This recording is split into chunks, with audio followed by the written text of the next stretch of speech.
Narito ang photo time ng press conference ng bagong South Korean television series na pinamagatang What Comes After Love.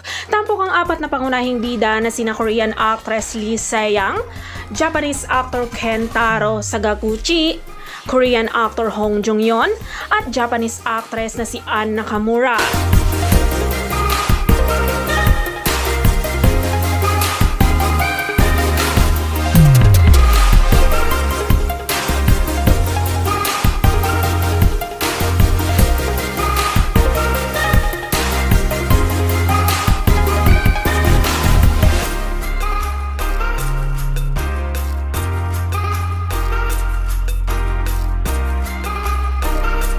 What Comes After Love ay isang romance melodrama sa pagitan ng isang Koreanang babae at isang Japanese na lalaki.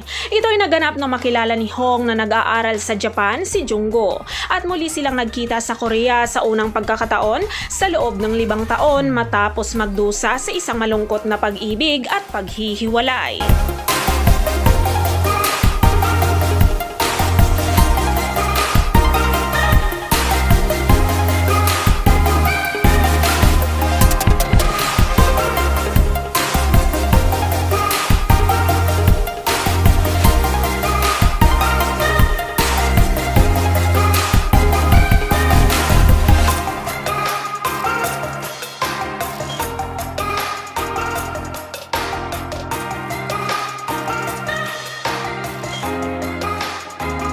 Ang What Comes After Love ay binubuo ito ng 6 na episodes at ipinalabas na sa Kupang TV sa South Korea noong September 27, 2024. At mapapanood din ito sa Viki.